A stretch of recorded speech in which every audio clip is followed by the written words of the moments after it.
नमस्कार, crystal clear news में आप सभी का स्वागत है। प्रियंका गांधी जी का संसद का पहला भाषण सुनिए। हमारे देश की ये शहीद हुए उनके प्रति मैं श्रद्धांजलि व्यक्त करना चाहती हूँ। महोदय, हजारों साल पुरानी हमारे देश की धर्म की एक पुरानी परंपरा रही है। ये परंपरा संवाद, चर्चा की रही है। एक गौरवशाली परंपरा है जो दर्शन ग्रंथों में, वेदों में, उपनिषदों में दिखती है। वाद विवाद और संवाद की हमारी पुरानी संस्कृति है। अलग अलग धर्मों में भी, इस्लाम में, सूफियों में, बौद्ध धर्म में, जैन धर्म में, सिख धर्म में भी ये वाद संवाद, ये चर्चा बहस, इसकी संस्कृति रही है। इसी परंपरा हमारा स्वतंत्रता संग्राम, हमारा स्वतंत्रता संग्राम विश्व में एक अनोखा संग्राम था, एक अनोखी लड़ाई थी जो अहिंसा और सत्य पर आधारित थी। ये वाद संवाद की जो परंपरा है, इसको इस संग्राम ने आगे कैसे बढ़ाया? क्योंकि ये जो संग्राम था, ये जो लड़ाई थी हमारी आज़ादी के लिए, एक बेहद लोकतांत्रिक लड़ाई थी। इसमें देश के किसान, देश के जवान, देश के मजदूर, देश के अधिवक्ता, देश के बुद्धिजीवी, चाहे किसी भी जाति के हो, चाहे किसी भी धर्म के हो, चाहे किसी भी भाषा को बोलते हो, सब इस स्वतंत्रता संग्राम में शामिल हुए। सब ने हमारे देश की आज़ादी की लड़ाई लड़ी।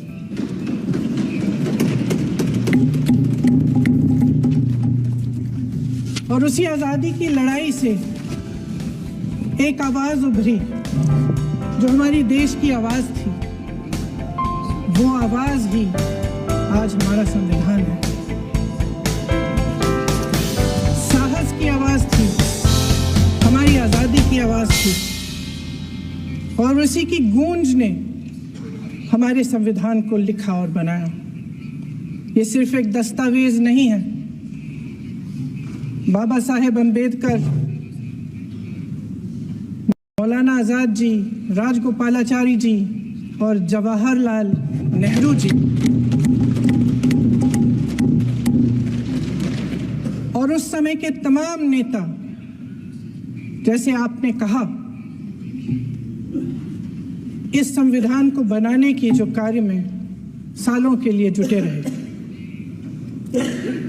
हमारा संविधान इंसाफ, उम्मीद, अभिव्यक्ति और आकांक्षा की वो ज्योत है जो हर हिंदुस्तानी के दिल में जलती है।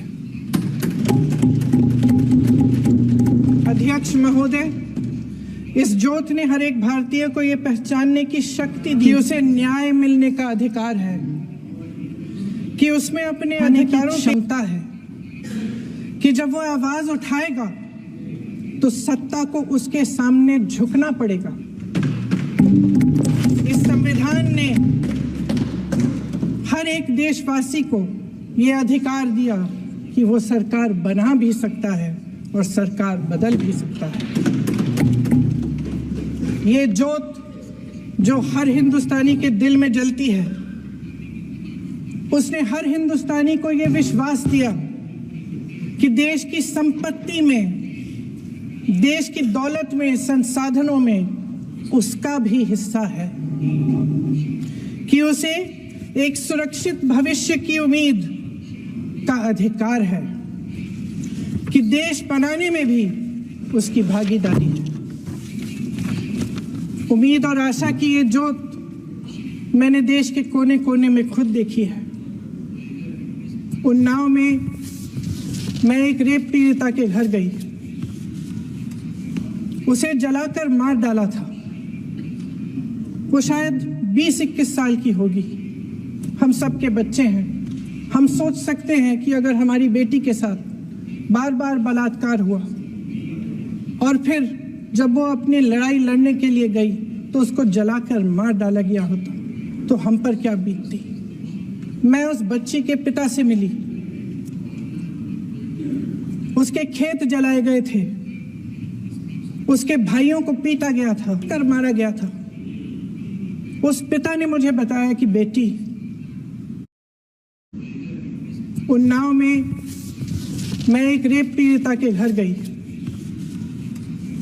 उसे जलाकर मार डाला था। वो शायद 20-21 साल की होगी।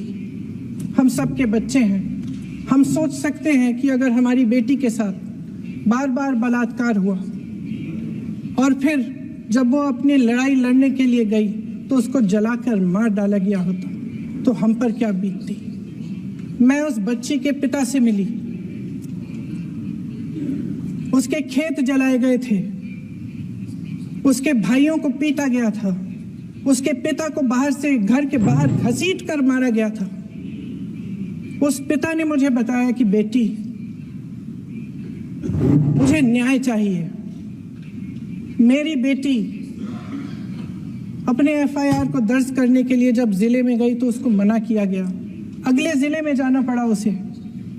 वो रोज सुबह 6 बजे उठकर तैयार होकर अकेली अपने मुकदमे को लड़ने के लिए अगले जिले में ट्रेन से जाती थी। उसके पिता ने मुझे कहा कि मैंने उससे कहा, बेटी अकेले मत जाओ, छोड़ दो ये लड़ाई।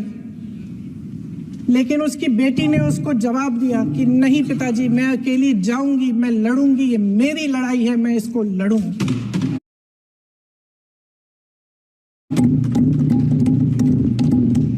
ये लड़ने की क्षमता, ये हिम्मत उस लड़की को और करोड़ों भारत की नारियों को हमारे संविधान ने दी।